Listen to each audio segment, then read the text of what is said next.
ఈ మధ్య చంద్రబాబు నాయుడు గారు ఏది మాట్లాడినా కూడా ఒక ప్రత్యేకత అనేది ఉండేలా చూసుకుంటున్నారు ఆయన. ప్రతి మీటింగ్లో చంద్రబాబు నాయుడు గారు ఖచ్చితంగా జగన్మోహన్ రెడ్డి గారిని టార్గెట్ చేస్తా ఏదో ఒక కామెంట్ చేస్తూ ఉంటారు.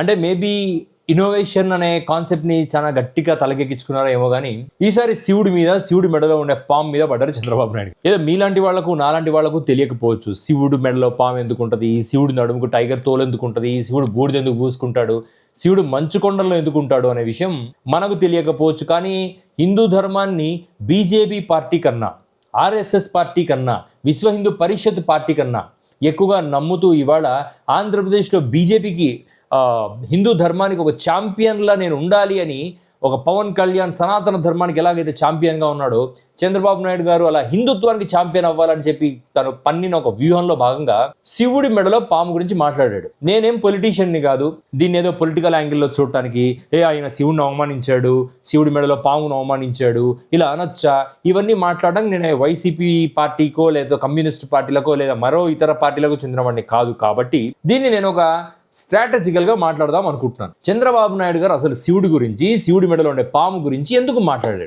ఏం అవసరం ఉంది? చంద్రబాబు నాయుడు గారు జగన్మోహన్ రెడ్డి గారు లడ్డూ కల్తీ చేయించాడు. హిందూ ధర్మం అంటే జగన్మోహన్ రెడ్డి గారికి గౌరవం లేదు, ఏమాత్రం బాధ్యత లేదు, క్రిస్టియన్ మతానికి చెందినవాడు కాబట్టి హిందూ ధర్మాన్ని ఇలా అటాక్ చేస్తున్నాడు అంటే చంద్రబాబు నాయుడు గారి ఉద్దేశం ఏంటి అంటే క్రిస్టియన్ ధర్మాన్ని పాటిస్తున్నవాడు కానీ, ముస్లిం ధర్మాన్ని పాటిస్తున్నవాడు కానీ ఖచ్చితంగా హిందూ ధర్మానికి ఏదో రకంగా వ్యతిరేకంగా ఉంటాడు. పైగా జగన్మోహన్ రెడ్డి గారు క్రిస్టియన్ అవటం మూలన హిందూ ధర్మాన్ని నాశనం చేయడానికి లడ్డూలో కల్తీ చేశాడు. ఎందుకంటే చంద్రబాబు నాయుడు గారి మాటల ప్రకారమే మాట్లాడుతున్నాను నేను.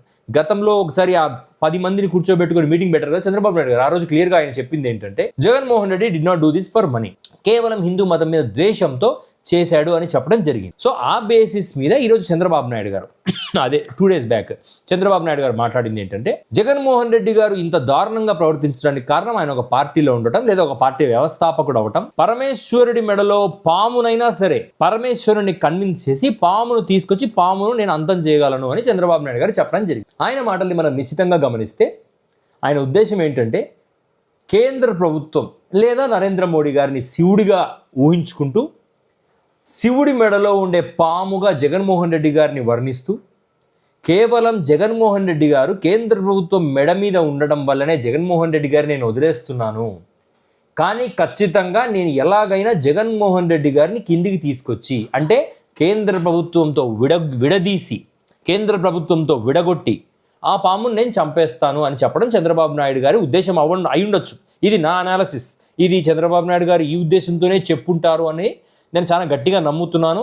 దీన్ని ఎవరైనా కాంట్రడిక్ట్ చేస్తే చేయొచ్చు, but this is what Chandrababu Naidu గారు ఉద్దేశం ఇస్. చంద్రబాబు నాయుడు గారు అర్థం చేసుకోవాల్సిన ఒక విషయం ఉంది. బై ఎనీ ఛాన్స్ నేనైతే జగన్మోహన్ రెడ్డి గారిని కానీ నరేంద్ర మోడీ గారిని కానీ శివుడిగానో శివుడి మెడలో పాముగానో చూడను.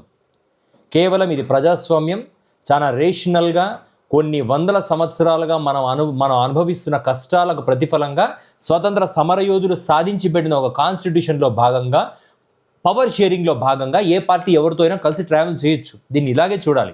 కానీ చంద్రబాబు నాయుడు గారు జనాల్ని గొర్రెలుగా భావించి తాను గొర్రెల కాపరిగా భావిస్తాడు కాబట్టి ఇటువంటి మాటలు మాట్లాడడం ఆయనకు సహజమైన గుణం అయిపోయింది. ఈ మధ్య వయసు రీత్యా, అనుభవం రీత్యా ఇవన్నిటినీ బేస్ చేసుకొని చంద్రబాబు నాయుడు గారు he became too much maniac about such statements.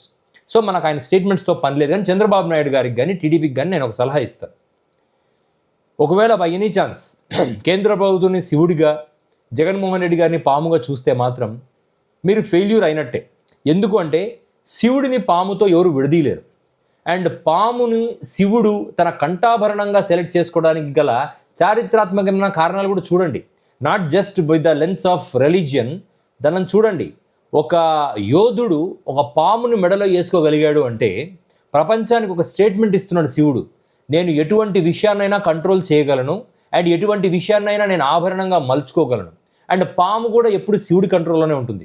ఒకవేళ బై ఎనీ ఛాన్స్ పాము మీరు కాదు జగన్మోహన్ రెడ్డిని మీరు చెప్పుకుంటూ శివుడి ప్లేస్లో కేంద్ర ప్రభుత్వాన్ని చూడాలి అనుకుంటే ఎప్పటికీ కేంద్ర ప్రభుత్వాన్ని జగన్మోహన్ రెడ్డి గారిని విడదీసి మీరు చూడలేరు. అది జరగని సంబంధం. మీరు కేంద్ర ప్రభుత్వంలో కలిసి భాగస్వామిగా ప్రభుత్వాన్ని ఏర్పాటు చేసి మీ ప్రతిపక్ష నేత కేంద్ర ప్రభుత్వంతో కలిసి ఉన్నాడు, వాళ్ళకు ఆభరణంగా ఉన్నాడని మీరే యాక్సెప్ట్ చేయటము ఇది రైటా రాంగా చంద్రబాబు నాయుడు గారు మీ విజ్ఞతకే వదిలేస్తున్నాను.